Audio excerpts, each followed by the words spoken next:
The incredible journey of life. From birth through infancy, childhood, puberty, adulthood, and a slow maturity to old age.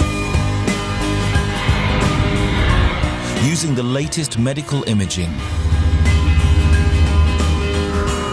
state-of-the-art modeling, and 3D computer graphics,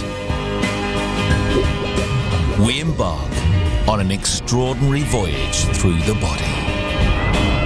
This is not just the story of one life. It is the story of all our lives, told from a unique perspective, deep inside the living body.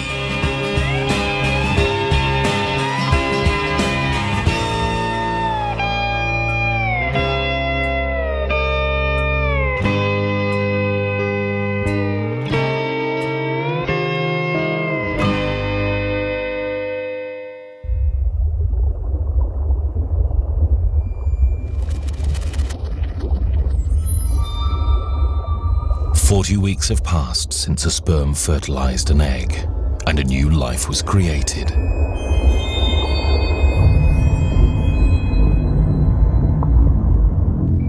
A single cell has developed into a fully formed baby.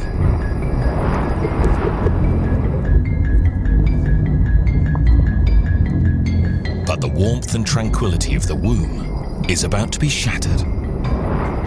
We are about to be born.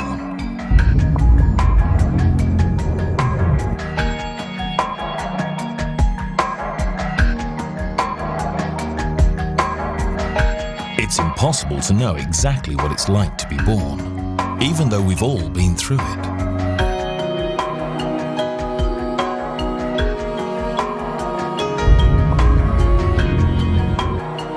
It's certainly surprising. It's probably painful.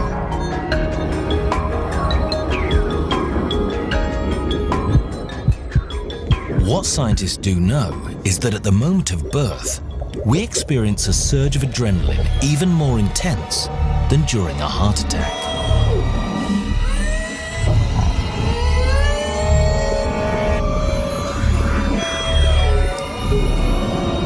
This surge of adrenaline helps us live.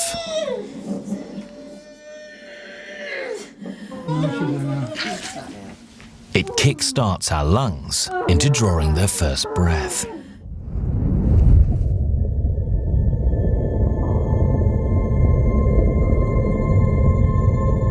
Our lungs have never breathed before.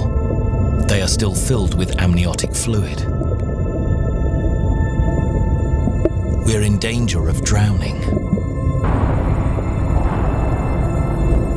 On top of the kidneys, the adrenal glands flood the bloodstream with adrenaline. Muscles we need to breathe suddenly go into spasm.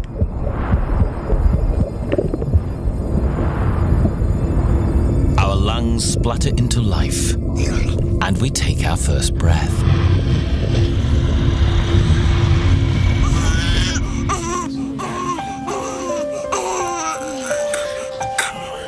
It's the most important breath of our life, the first of 700 million.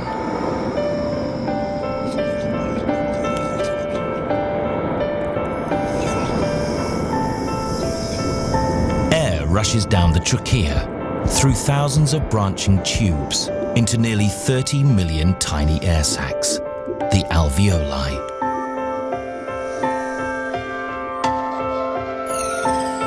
These absorb oxygen into our blood.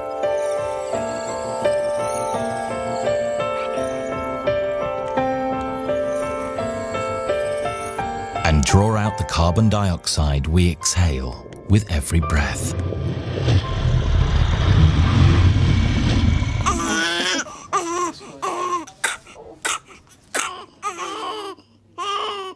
Now the umbilical cord, the physical link between mother and baby, is cut. We are on our own.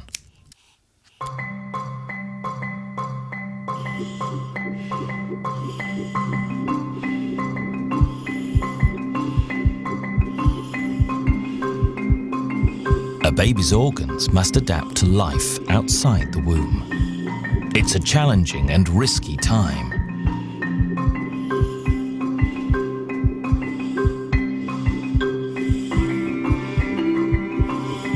Our heart, no bigger than a walnut, has already been pumping for 8 months. But in the first days of life, there's a problem with it.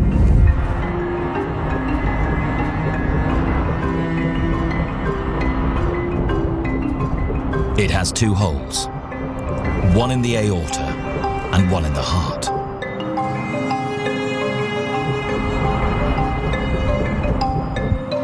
In fact, these holes are not defects. They are a remnant of our life before birth, when blood circulated through a system of blood vessels to the placenta.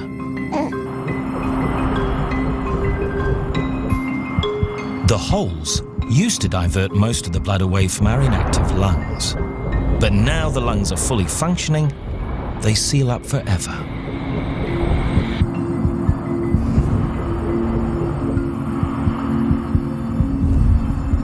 Now the heart is working normally. It pumps blood through tens of thousands of miles of blood vessels.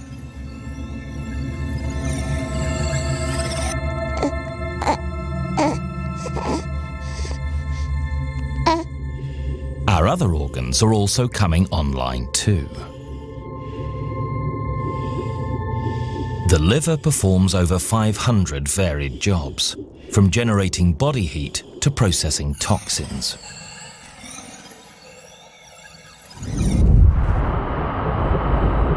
The kidney's function is to maintain the balance of water in the body.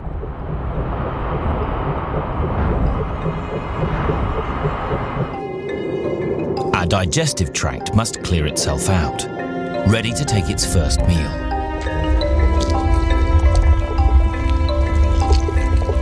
Our bowels are full of digested amniotic fluid and dead cells, a sticky green, black, tarry material called meconium. It's corrosive stuff. In some babies, meconium can end up in the lungs and attack the delicate lining. Though here in the gut, meconium is harmless and is flushed out within hours.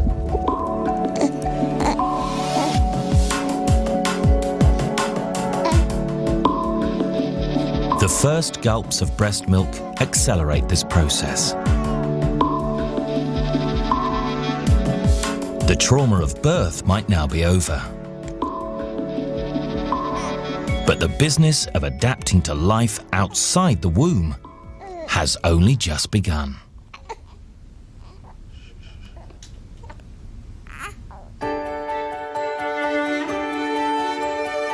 A newborn baby in the first months of life. This is the time when we start to make sense of the world around us and begin to explore it.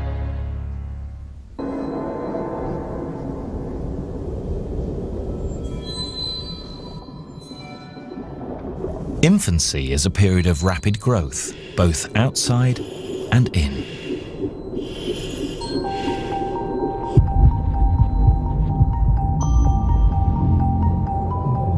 The human body is a miracle of microscopic design. Tiny, perfectly formed organs, each made up of billions of perfectly functioning cells.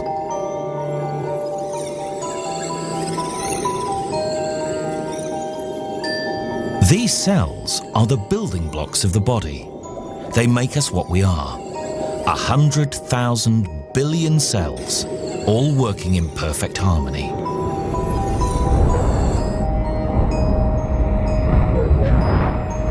Inside every cell is the same extraordinary engine, a machine that tells each cell how to grow and what functions it must perform. It's DNA, and it's unique to every person. DNA is a chemical blueprint for who we are, the instructions that create each new person and sends them on the journey of life. DNA not only determines our looks and character, but also sets out the timeline of our lives. It decides when we grow, when we develop, when we age, and even when we die. But our life is also shaped by the environment around us and the people we share it with.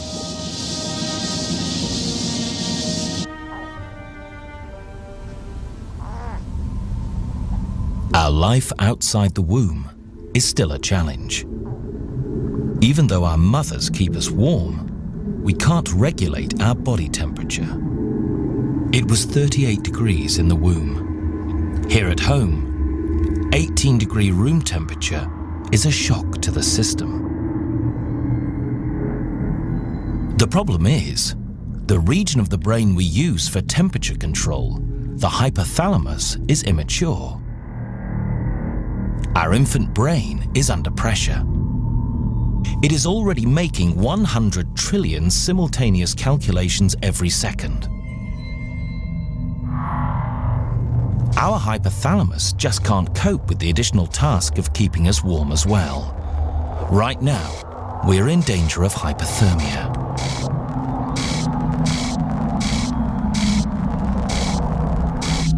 An infrared camera shows the struggle to keep warm. We are losing precious body heat. The yellow areas show where we lose the most.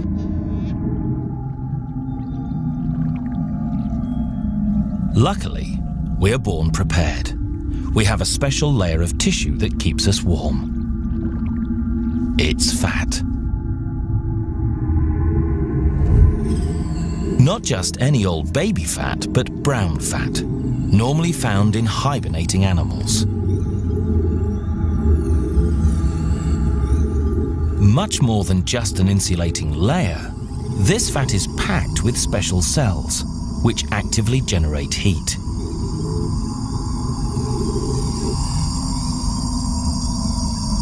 Eventually, most of this fat melts away as the hypothalamus matures and takes over the job of temperature control.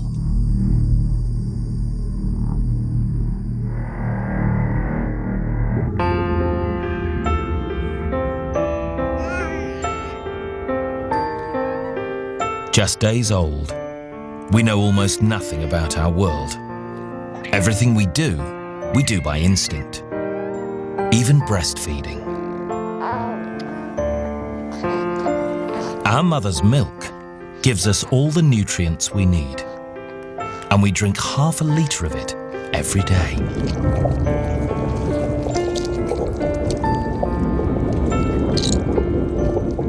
It's much more than the ultimate superfood. It also protects us from hidden danger.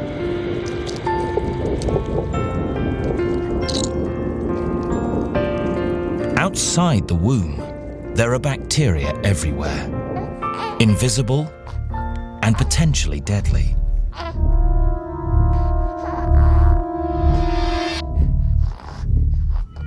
Our day-old skin is under constant attack. There are 10 times more bacteria than human cells in and on our body.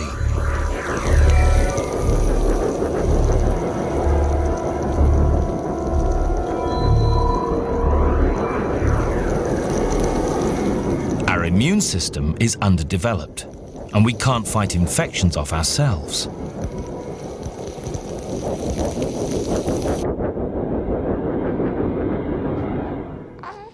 Amazingly, our mother fights them for us, through her milk.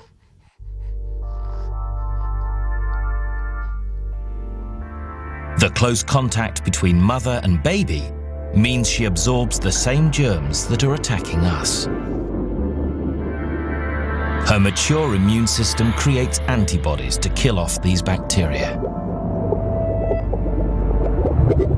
Then, in a masterpiece of natural design, she passes those antibodies to her baby in breast milk. Until our own immune system develops, she will keep us safe.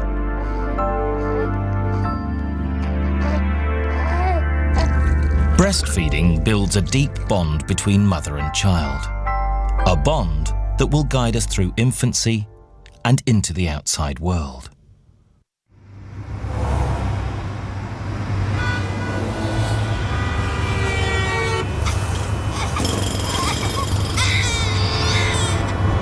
At this age, even a simple trip to the supermarket is a sensory overload.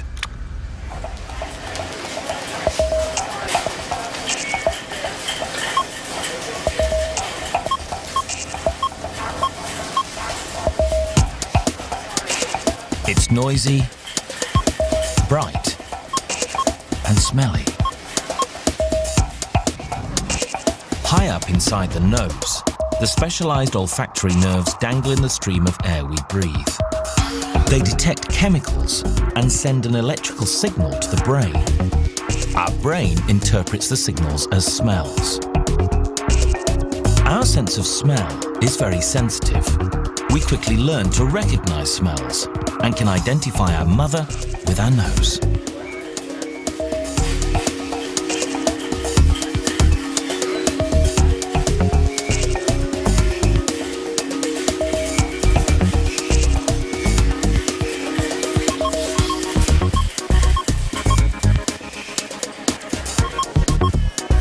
The strange new world is also very noisy.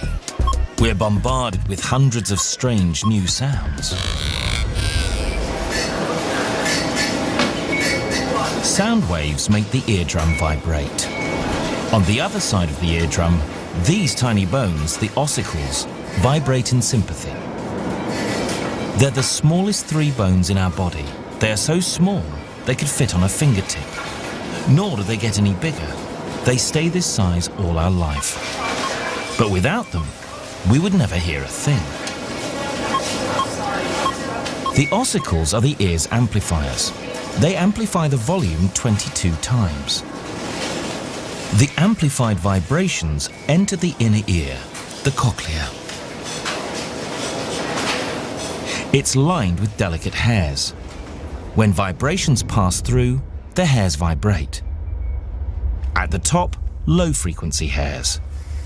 At the base, fragile hairs for high-frequency sounds. Each one 200 times thinner than a hair on our head.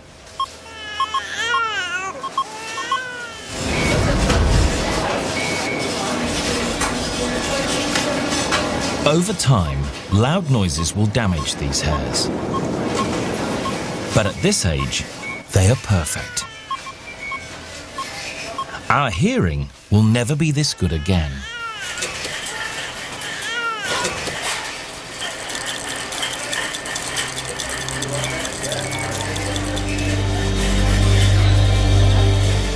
For eyesight, the story is different. The world is blurred and without color.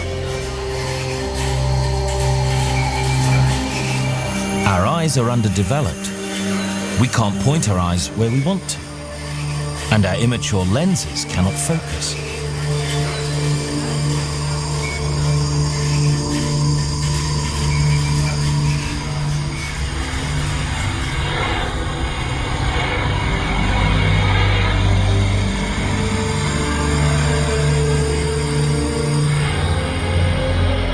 The lens flips the image it receives. Our brains correct the image later.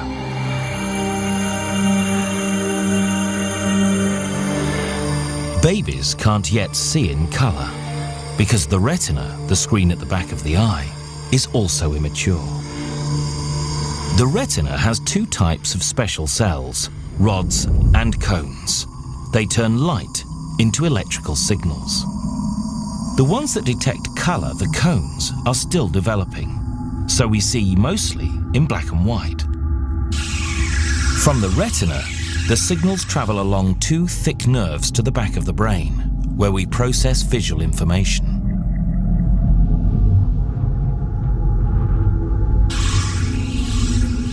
When the image arrives, the real challenge begins.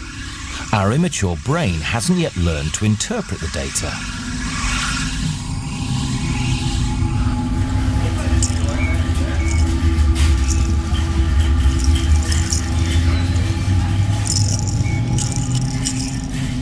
That's changing fast. By 2 months, we can distinguish colors and shades. At 4 months, we can identify facial patterns. And by 8 months, we have 20/20 vision. Baby's eyes undergo another amazing change. When we are born, our eyes are blue, but gradually cells of the iris begin making pigments. The iris changes into a startling pattern of color, a pattern that is unique to each of us. We are changing in other ways too.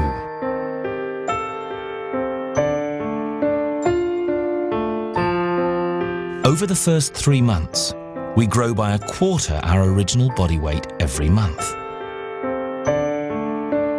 Fortunately, that growth rate slows. If it didn't, we would all weigh a frightening 134 tons by our 4th birthday, around the same as a blue whale.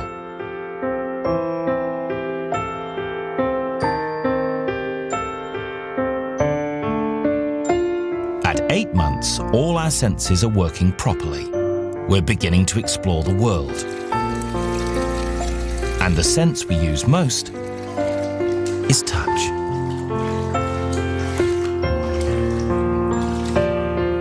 When we touch something, receptors in our fingertips send electrical impulses through sensory nerves in our skin, up our arms, along the spinal cord, and into the brain. The impulses travel fast, 320 kilometers per hour. Sometimes even this is too slow. The body reacts to painful sensations, like extreme heat, by taking a shortcut. The spinal cord intercepts pain messages and immediately sends back a reflex response, and we move our hand away.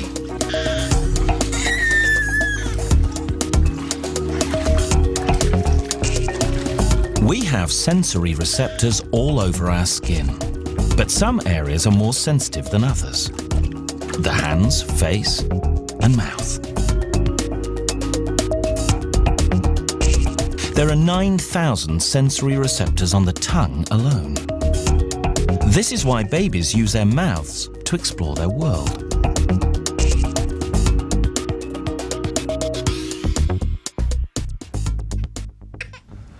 There's another reason for all that gnawing. Our baby teeth are coming through.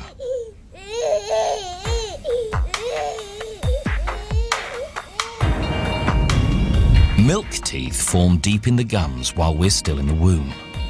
Now, one by one, they are bursting through. It's painful, but it's progress.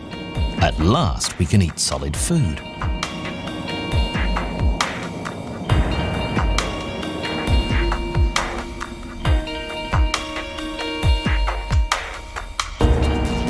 Digestion starts in the mouth. The teeth grind up the food. Next, special glands under the tongue pump out saliva. It helps break down the food. Saliva also lubricates the food on its 12-hour, 4-meter journey through the gut. It'll pass from the stomach into the small intestine and finally the large intestine.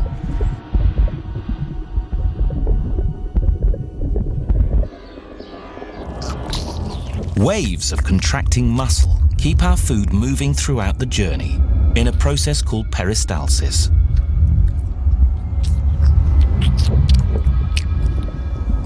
The contractions are so powerful, we can even eat upside down.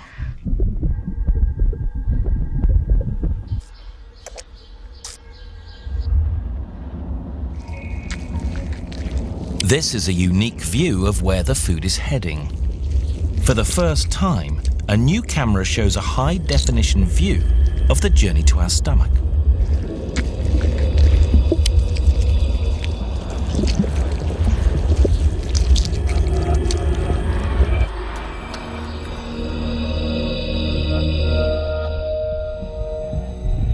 Food enters the stomach through a hole at the top.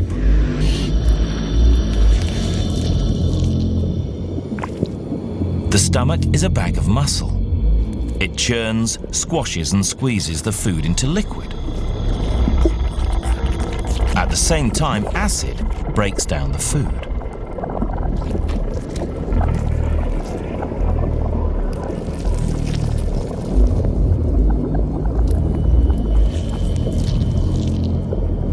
The acid is so corrosive, the stomach continually coats its interior walls with mucus for protection.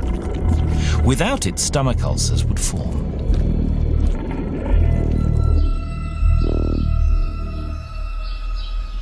After about an hour, the stomach squeezes the broken down food through a tiny hole called the pyloric sphincter.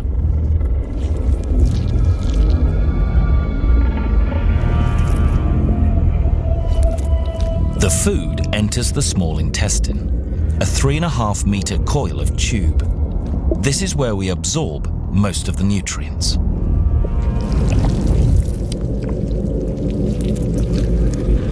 First, the pancreas pumps out a juice that neutralizes the stomach acid. Then bile from the liver breaks down the fats into tiny droplets. Smaller droplets are easier for the intestine to absorb. The interior wall of the small intestine is lined with millions of microscopic projections called villi.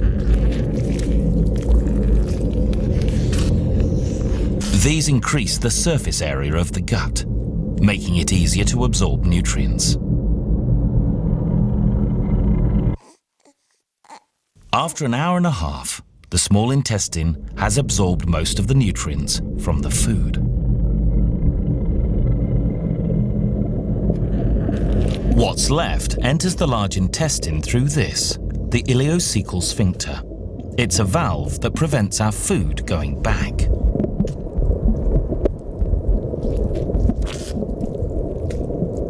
There are few nutrients left to absorb now. The large intestine's main job is to extract water. What remains is a mixture of waste food, dead cells, and lots of bacteria.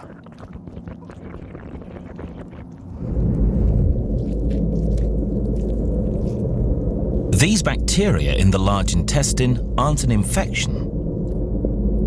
They produce enzymes that break down complex carbohydrates in our food. Carbohydrates we couldn't otherwise digest.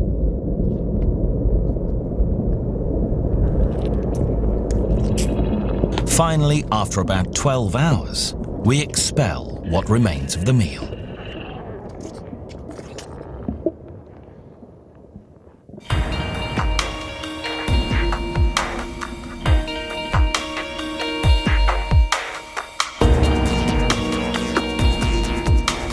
By the age of 1, we start to interact with our world.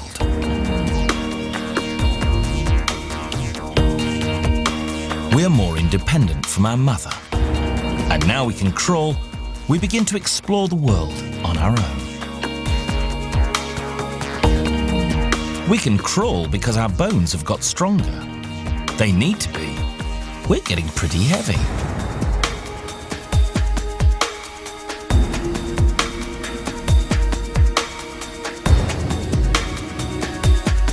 At birth, our skeleton is mostly cartilage, the same material our ears are made of.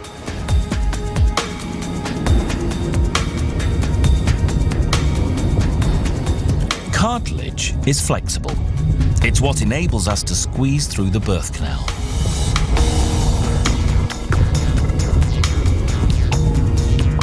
But after birth, our soft skeleton is a problem.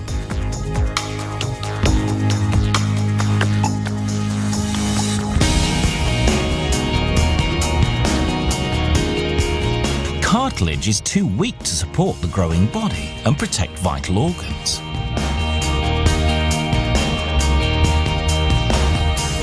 So, it gradually hardens into bone.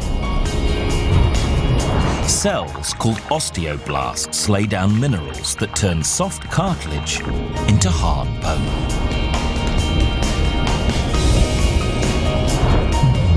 Some bones also fuse together. When we are born, we have gaps between the plates of our skull. These allow the skull to deform during birth. Through our first year, these gaps, called fontanelles, gradually close, until our skull is finally complete.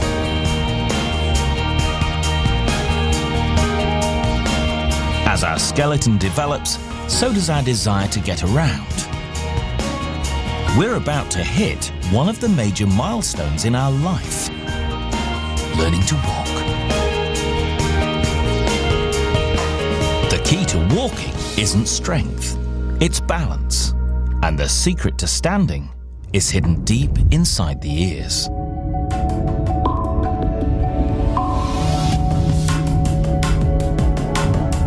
Beyond the ossicles, the bones used for hearing, there are 3 looping structures. Each loop is about the size of a small coin and orientated in 3 planes. These semicircular canals are part of the ear, but have nothing to do with hearing. They're filled with liquid, and they work like a spirit level. They tell us what's up and what's down.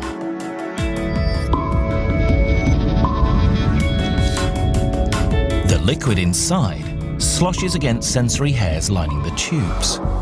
The hairs send data to our brain about how we are oriented and our direction of movement.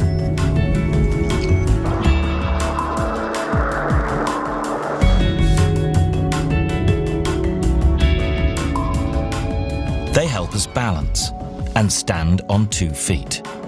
And once we've mastered balance, we're one step closer to learning to walk.